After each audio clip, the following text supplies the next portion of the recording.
오늘은 스쿼트와 오버헤드 프레스 이렇게 두 가지만 진행을 했습니다. 그래서 운동 시간이 길지 않았고 좀 짧게 가져갔습니다. 스쿼트는 오늘도 볼륨을 가져갔고 다섯 번째 세트를 할 때 마지막 세트를 할 때 제가 약간 집중력이 많이 떨어져서 무게중심이 오른쪽 앞으로 많이 가버렸습니다. 그래서 앞으로 한 발짝을 디딜 정도로 이렇게 흔들렸는데 다시 자세를 잡아서 스쿼트를 했습니다. 여러분들은 저같이 실수하지 마시고 집중을 해서 운동을 잘 마무리할 수 있도록 하시면 좋을 것 같습니다. 오늘 얘기해 볼 이야기는 우리에게 컨디션이 100%인 날은 없다입니다. 우리 나이가 한 30대가 넘어가신 분들, 그런 분들은 대부분 어느 한 부위는 꼭 아프실 겁니다.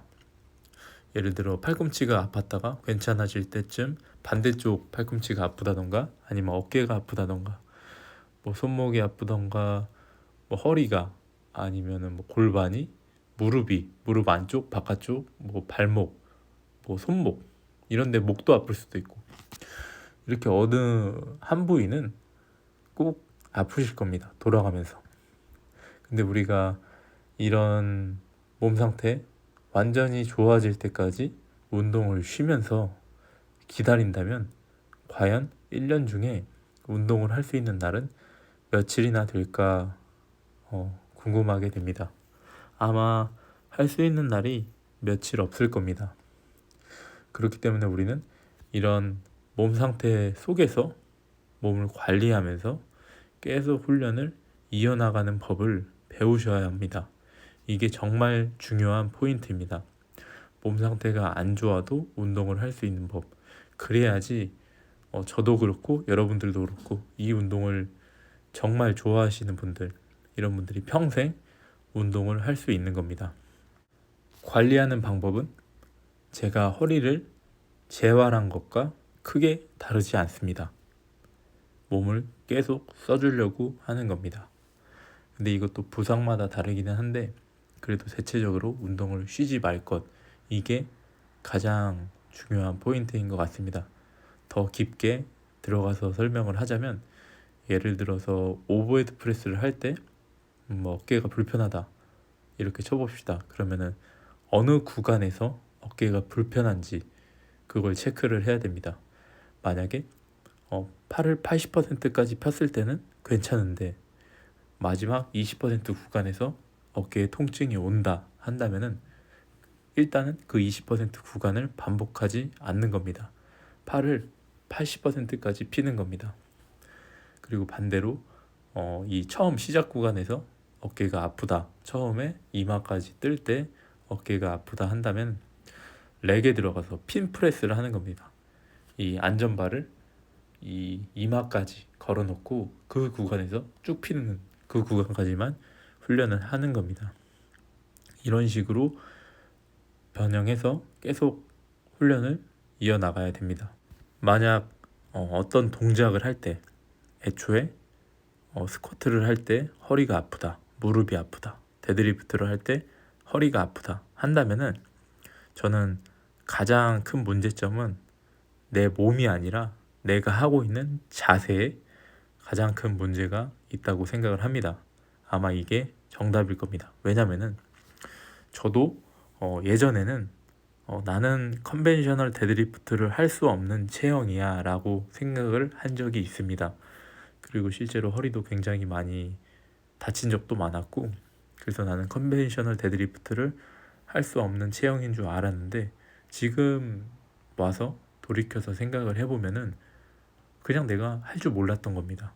내가 자세에 대한 깨달음이 없었고 저는 그런 컨벤셔널 자세에 대한 깨달음이 오는데 아주 1차 깨달음 이런 게 있는 것 같습니다.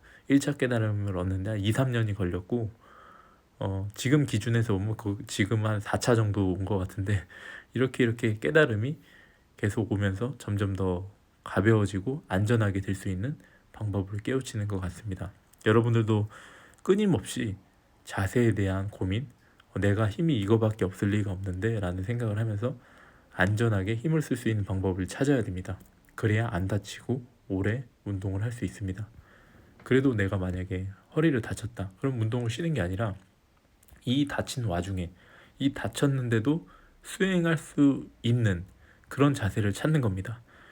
내가 만약에 데드리프트를 하다가 허리를 다쳤는데 지금 다시 데드리프트를 다음날 해보는 겁니다. 물론 아픕니다. 아픈데 이렇게 하니까 안 아프네? 덜 아프네? 뭐 이런 포인트가 있습니다. 분명.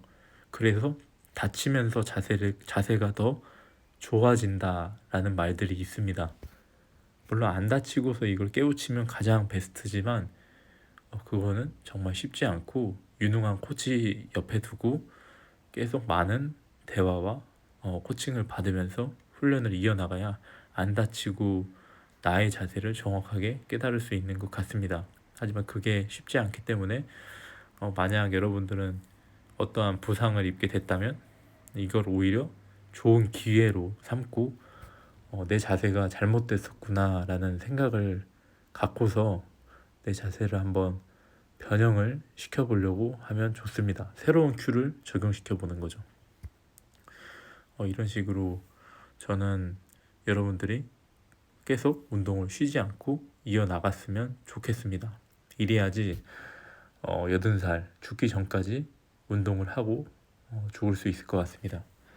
생각해 보면은 주변에 환갑 넘으신 분들 중에 건강하신 분이 별로 없는 것 같습니다.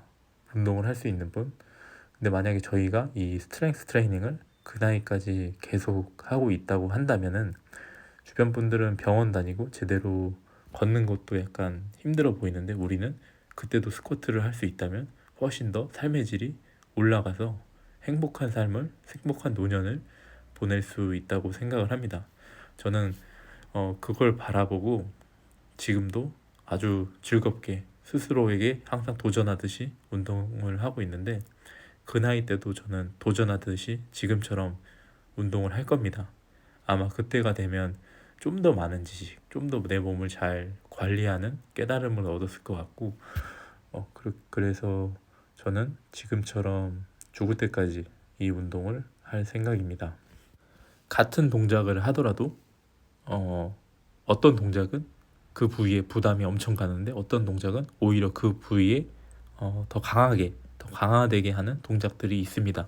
데드리프트를 예를 들자면 이렇게 허리를 똑같이 숙이는 건데 하나는 허리에 부담이 엄청 가고 또 하나는 루마니안 데드리프트 하듯이 내려가는 동작, 그런 동작 같은 경우에 허리에 부담이 없습니다. 오히려 더 허리를 강화시켜주고 이 통증을 줄여줍니다. 이런 것들을 깨우치셔야 됩니다. 이런 게 벤치에도 있고 스쿼트에도 있고 모든 운동이 다 있습니다. 그래서 여러분들도 이런 부분을 빨리 깨우치셔서 통증이 없이 계속 운동을 이어나가실 수 있으면 좋을 것 같습니다. 오늘 영상 여기까지 하겠습니다. 감사합니다.